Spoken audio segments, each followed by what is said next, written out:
প্রিয় দর্শকবৃন্দু, প্রেগন্যান্সির প্রথম লক্ষণগুলো জানুন আগে থেকে। বন্ধুরা, আপনাদের সবাইকে আমাদের চ্যানেলে স্বাগত।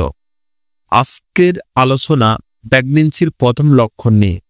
যদি আপনি প্রেগন্যান্সি নিয়ে কৌতূহলী থাকেন বা এর প্রাথমিক লক্ষণগুলো সম্পর্কে জানতে চান, তবে আজকের ভিডিওতে আপনার জন্য। ভিডিওর শেষে আমরা শেয়ার করব প্রেগন্যান্সির শুরুতে কিভাবে নিজের যত্ন নেবেন সেই বিষয়ে বিশেষজ্ঞদের কিছু টিপস। ভিডিওটি মিস করবেন না। 1 নাম্বার হলো প্রেগন্যান্সির প্রাথমিক শারীরিক লক্ষণ। প্রেগন্যান্সির প্রথম এবং অন্যতম লক্ষণ হচ্ছে মিস পিরিয়ড। যদি আপনার পিরিয়ড সময় মতো না হয় তাহলে প্রেগন্যান্সি টেস্ট করা উচিত। তবে এটি ছাড়াও রয়েছে আরও কিছু সাধারণ লক্ষণ। 1 নাম্বার হলো স্বাভাবিক ক্লান্তি। প্রোজেস্টেরন হরমোনের বৃদ্ধির কারণে আপনি অত্যাধিক ক্লান্তি অনুভব করতে পারেন। 2 নাম্বার হলো বমি বমি ভাব। সাধারণ সকালে এই সমস্যা বেশি হয়, তবে এটা দিনের যে কোনো সময় হতে পারে।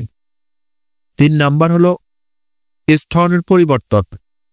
স্তন ফুলে যাওয়া, সংবেদনশীলতা বেড়ে যাওয়া এবং রঙের পরিবর্তন দেখা যেতে পারে। 2 নাম্বার হলো মানসিক এবং আচরণগত পরিবর্তন। শুধু শারীরিক নয়, প্রেগন্যান্সি শুরুতে মানসিক পরিবর্তন হতে পারে।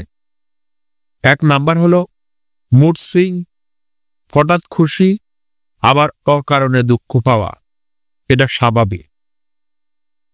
2 ক্ষুধার পরিবর্তন। কিছু খাবারে আকর্ষণ এবং কিছু খাবার থেকে বিরক্ত হতে পারে। 3 দুর্বল মনোযোগ। প্রেগন্যান্সির প্রাথমিক পর্যায়ে কিছুটা মনোযোগের ঘাটতি দেখা দেয়।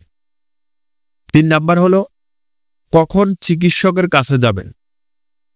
গাইনোলজিস্টের সাথে আলোচনা করা, স্বাস্থ্য পরীক্ষা। আপনার যদি প্রেগন্যান্সি সন্দেহ হয় এবং উপরের লক্ষণগুলো একাধিকবার অনুভব করেন, তাহলে দেরি না করে প্রেগন্যান্সি টেস্ট করুন।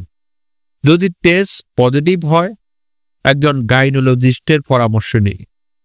ডাক্তার আপনার শারীরিক পরীক্ষা করবেন এবং প্রেগন্যান্সি নিশ্চিত করবেন। প্রেগন্যান্সির প্রথম বৈশাখীকে নিয়মিত চেকআপ খুবই গুরুত্বপূর্ণ। 4 নাম্বার হলো নিজের যত্ন নেওয়ার টিপস। প্রেগন্যান্সির শুরু থেকে নিজের যত্ন নেওয়া প্রয়োজন। কিছু সহজ পরামর্শ। 1 নাম্বার হলো সুষম খাবার খান। শাক সবজি, ফলমূল এবং প্রোটিন সমৃদ্ধ খাবার। 2 নাম্বার হলো পর্যাপ্ত পানি পান করুন। দিনে অন্তত 8 গ্লাস পানি পান করুন। 3 নাম্বার হলো বিশ্রাম নিন। ক্লান্তি দূর করতে পর্যাপ্ত ঘুম খুব জরুরি। 4 নাম্বার হালকা ব্যায়াম করুন। মেডিকেল পরামর্শ নিয়ে হালকা হাঁটা বা যোগ ব্যায়াম করতে পারেন। ভিডিওটি যদি আপনার উপকারে আসে তাহলে লাইক দিতে ভুলবেন না। আপনার বন্ধুরা যারা নতুন মা হতে চাচ্ছেন তাদের সঙ্গে ভিডিওটি শেয়ার করুন।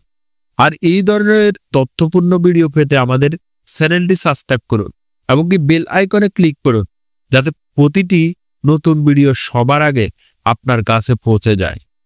ধন্যবাদ বন্ধুরা, আজকের মতো এই পর্যন্তই। সুস্থ থাকুন, ভালো থাকুন এবং আপনার প্রিয়জনের যত্ন নিন।